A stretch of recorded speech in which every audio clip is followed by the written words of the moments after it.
నమస్తే, welcome to our channel. నేను సిరి. ఢిల్లీలో ఉన్న జగన్ గారికి షాక్ తగిలిందని తెలుస్తుంది. నరేంద్ర మోడీ గారి దగ్గర నుంచి వెళ్ళి జగన్ గారికి వ్యతిరేకత వచ్చిందని చెప్పి మనకి వార్తలు వస్తున్నాయి. అయితే ఇందులో ఎంతవరకు వాస్తవం ఉంది అని చెప్పి మన ఈ అంశాన్ని చర్చించడానికి మనతో పాటు ఉన్నారు ప్రముఖ పొలిటికల్ అనలిస్ట్ ఆర్సిమల్లి శ్రీనివాస్ గారు. నమస్కారం సార్. నమస్కారం అండి. సార్, ఇప్పుడు చూస్తున్నట్టయితే జగన్ గారికి ఎక్కడ కూడా అదేమంటారు, ఒక పాజిటివ్ ఏది లేదు అనిపిస్తుంది సార్. ఎందుకంటే ఇప్పుడు ఢిల్లీ పర్యటనలో ఉన్నారు, అక్కడ కూడా మోడీ గారి దగ్గర నుంచి వెళ్ళి వ్యతిరేకత వచ్చేసింది. ఇంకా ఇతన్ని చాప్టర్ క్లోజ్ అయిపోయింది, బాబు గారు కావాలని అనుకుంటున్నారని చెప్పేసి వార్తలు వస్తున్నాయి. ఇందులో ఎంతవరకు వాస్తవం ఉంది సార్?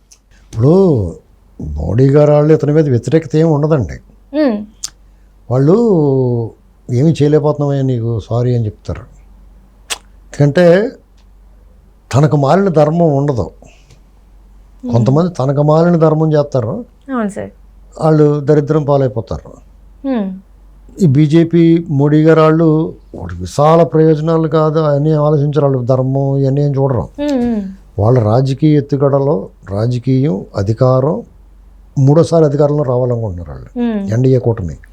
అటువంటిప్పుడు ఆ కూటమిని అధికారంలో తీసుకురావడం అనేటువంటి తన లక్ష్యం కనపడుతుంది. అంతే తప్ప ఈ ప్రేమానురాగాలు, ఈ 4.5 సంవత్సరాలు పాడుకున్న డ్యూయేట్లు ఇవన్నీ ఏం గుర్తురావండి. ఇప్పుడు ఎవడో ప్రేమిస్తాడో వాళ్ళ నాన్నగారు వాళ్ళు చెప్తారు, అమ్మాయిని పెళ్లి చేసుకోవాలి తప్పదు, మన రాజకీయంగా బాగుంటుంది, నీకు ఇలాగ బాగా సంపద కలిసి వస్తుంది, మంచి పదవులు వస్తాయి, ఈ అమ్మాయిని పెళ్లి చేసుకుంటే అని చెప్పారు అనుకో, ఈ అమ్మాయికి సారీ చెప్పేస్తారు వాళ్ళు వచ్చి. ప్రేమ ఏం తగ్గదు, ప్రేమ లేకపోవడం ఏమి ఉండదు. పాత సినిమాలు అదే కదా చూపించేవారు. కాకపోతే సిచ్యువేషన్స్ అట్లా తీసుకెళ్ళి కూడా నీ సుఖమే నే కోరుకున్నాను పాట పాడేసుకుని ఇద్దరు వెళ్ళిపోతారు పవిత్ర ప్రేమ కింద. అలాంటిదే ఇది, వాళ్ళదే పవిత్ర ప్రేమే. అంటే మనకు అపవిత్రంగా కనపడుతుంది, కానీ అంటే వాళ్ళు సీక్రెట్గా చేస్తున్నారు కాబట్టి అపవిత్రంగా కనపడుతుంది, కానీ వాళ్ళది పవిత్ర ప్రేమే. అయితే ఇక్కడ వాళ్ళకి అవసరం ఒకటి ఉంది. ఈ దేశంలో ఈ భారతదేశంలో ఒక అలచటి రేగబోతుంది.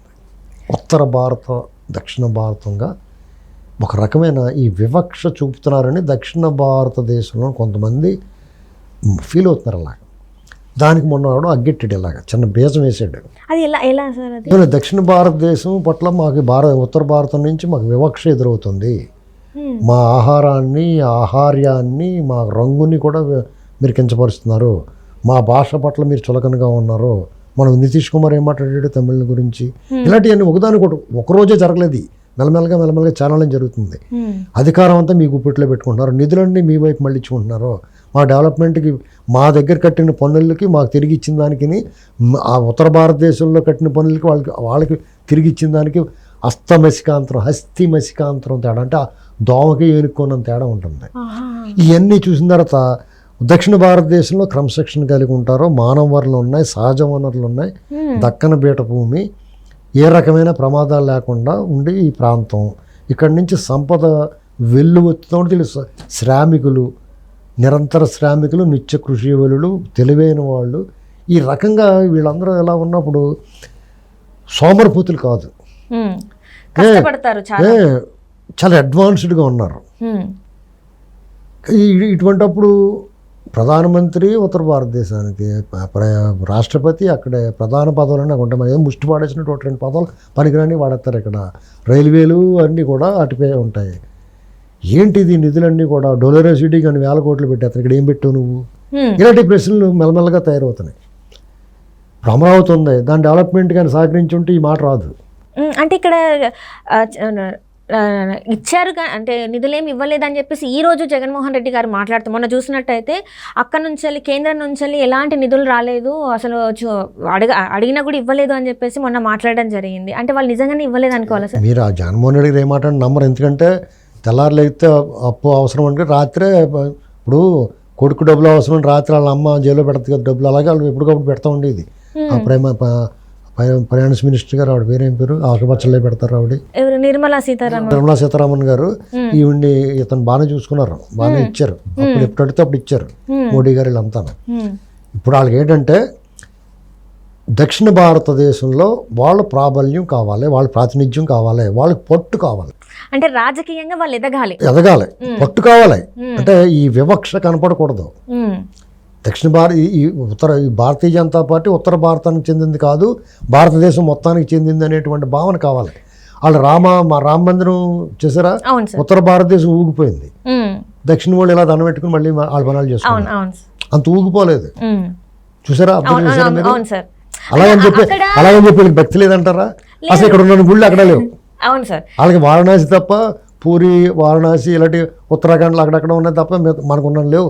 మనకు ఈద్గారు ఉంటాయి ఏంటంటే, ప్రాశస్త్యమైనవి కూడా ఉంటాయి మనకి. తమిళనాడులో కానీ, కర్ణాటకలో కానీ, ఆంధ్రలో కానీ, తెలంగాణలో కానీ మనకి ప్రాశస్త్యమైన దేవాలయాలు, పురాతనమైన దేవాలయాలు ఉన్నాయి, ఎప్పటి నుంచో ఉన్నాయి. కాబట్టి ఇక్కడ వాళ్ళు గట్టి పట్టు సాధించాలంటే కర్ణాటకలో దోబూచులాడుతూ ఉంది. అక్కడ తెలుగు వాళ్ళు దెబ్బ పడింది వాళ్ళకి మొన్న. ఓటు బ్యాంక్ తగ్గకపోయినా అధికారం కోల్పోయారు కదా.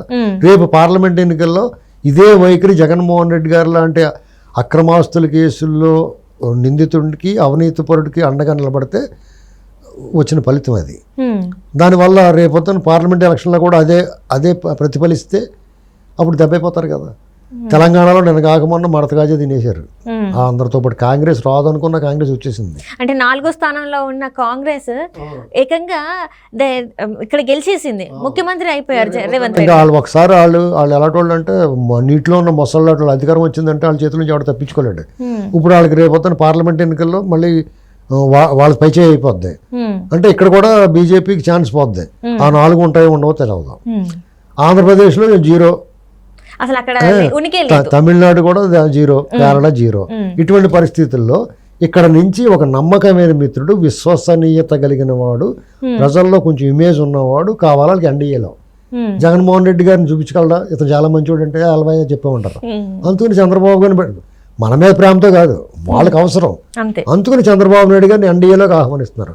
చంద్రబాబు గారు బాగా చంద్రబాబు గారికి ఉంటుంది. నాలాంటి వాళ్ళు అందరూ కూడా బీజేపీ మీద పడిపోయి చీల్చి అంటాడేసి వాళ్ళని రోజు దుమ్మెత్తిపోసి వాళ్ళు అప్పుడు దాకా తెల్లనోడు కూడా ఓరి బాబు మన శత్రువు బీజేపీ అనుకున్నారు. ఇలాంటి పరిస్థితుల్లో టీడీపీ వాళ్ళు కూడా ఏం మాట్లాడాలో తెలుతులేదు వాళ్ళకి, ప్రజాగ్రహం ఉంది. ఇలాంటి పరిస్థితుల్లో బీజేపీ రమ్మనగానే అలాగేనండి అని వచ్చేస్తే కోపం అవుతుంది, ఎలా కన్విన్స్ చేసుకోవాలో తెలియదు. అందుకని బీజేపీ ఎలక్షన్ అయిన తర్వాత ఇప్పుడు ఎలాగా సపోర్ట్ చేస్తున్నాం, ఎలక్షన్ అయిన తర్వాత కూడా మేము సపోర్ట్ చేస్తాం, కావాలంటే అప్పుడు ఎన్డీఏలో చేరతామని అనుంటారు ఈయన. అప్పుడు వాళ్ళు అలా కాదండి, ఇది పరిస్థితి, మీరు ఇప్పుడే జాయిన్ అవ్వాలి, మనం పాత మిత్రులు ఇది వరకు కలిసి పనిచేసాం, జరిగింది అది జరిగిపోయింది, మీరు అప్పుడు చెప్పాం మేము వెళ్ళొద్దని, మీరు వెళ్ళిపోయారు, నష్టపోయారు, కాబట్టి మీరు అలా ఆలోచించొద్దు, మళ్ళీ మా కలిసి పనిచేద్దాం, అంత వాతావరణం బాగుంటుంది అని చెప్పుకుంటారు. ఈయన కూడా ఈయన పద్ధతి ఎలా ఉంటుందంటే, ఈయన అక్కడ ఓకే అనేసాడేమో అని డౌట్ నాకు. సరే అలాగే చేద్దామని అని చెప్పేసి ఇక్కడ వీళ్ళందరినీ ఒప్పించాలి కదా, అంతలో టైం తీసుకుని మా వాళ్ళందరికీ చెప్పి ఒప్పించి, చంద్రబాబు గారి స్టైల్ ఎలా ఉంటుందంటే ఆయన ఏదో ఒకటి అనుకుంటారు, ఆ అనుకున్న దానికి ఆ చర్చ జరుగుతుంది. ఆయన అనుకున్న రిజల్ట్ వచ్చేదాకా చర్చ జరిగిన తర్వాత అప్పుడు అందరూ కూడా ప్రజలకి ప్రజాస్వామ్యయుతంగా జరిగిందని చెప్పేసి ముందుకెళ్తారు. అది జరగబోతుంది. కాబట్టి ఇది ఉభయతారకం. టీడీపీకి ఏంటి మేలు అంటే, ఇక్కడ వ్యవస్థలన్నీ కేంద్ర ప్రభుత్వం చేతిలో ఉన్నాయి, పైగా వీళ్ళ చేతిలో ఉన్నాయి. ఇదివరకట్లాగా సిస్టమ్ తన పని తాను చేసుకెళ్ళట్లేదు, ఎవరో ఒకరు చెప్తేనే వాళ్ళు చెప్పినట్టే చేస్తుంది. కాబట్టి జగన్మోహన్ రెడ్డి గారు లాంటి అరాచకవాది మన లోకల్ బాడీ ఎలక్షన్ అలా చేయడం చూసాం. ఈ 4.5 ఏళ్లలో ఎంత అన్యాయం జరిగిందో, దుర్మార్గ ల్యాండ్ ఆర్డర్ పరిస్థితి ఏముందో చూస్తున్నాం. మనిషిగా బతకనివ్వట్లేదు, చాలా దుర్మార్గాలు. పైగా అతను ఎట్టి పరిస్థితులు రాకూడదు ఆ ప్రజలకి.